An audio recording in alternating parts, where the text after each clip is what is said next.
Look at this. So shall my word be that goes forth from my mouth. It shall not return to me void, but it shall accomplish what I please, and it shall prosper in the thing for which I sent it. Have you noticed how we all lose our accent when we read off a script? He says, and it shall prosper in the thing for which I sent it.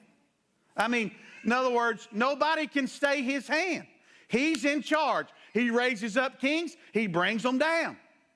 Everything's working. So in 1948, Israel went back home. Something the world thought couldn't happen. Even half the church didn't believe could happen. If you go back and read the theologians of the late 1800s and early 1900s, they were saying, good men, but they were saying things like, we must be misunderstanding Matthew 24, Luke 21, and Mark 13, because there's no way that Israel will ever become a nation again. They were saying, good people were saying that, writing it in books, and with good intentions, because they were trying to use their brain, right? Instead of letting the Holy Spirit lead and wait on that. So they just looked at that so that's when they started getting this replacement theology in. Replacement theology came in, right? Just like because they couldn't figure out anything. They were just sitting there thinking there's no way after 2,000 years basically that Israel will ever be a nation. Their language was lost. Their identity was lost. We called them the lost house and the lost tribes of Israel. All that stuff was going on. And so even good theologians could not figure out. And so they came up with this replacement theology.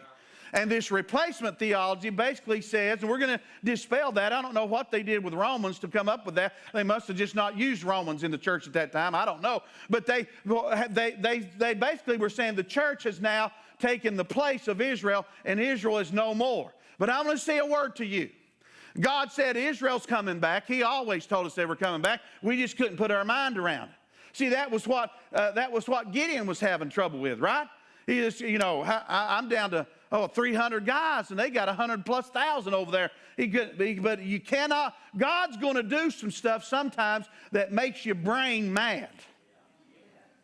And so they're trying to figure this out. They don't believe that, and saying, lo and behold, God. But I want to say a word to you, and I want everybody to hear this, and I hope this goes around the world. If God don't keep his promises to Abraham, how can we expect him to keep them to us?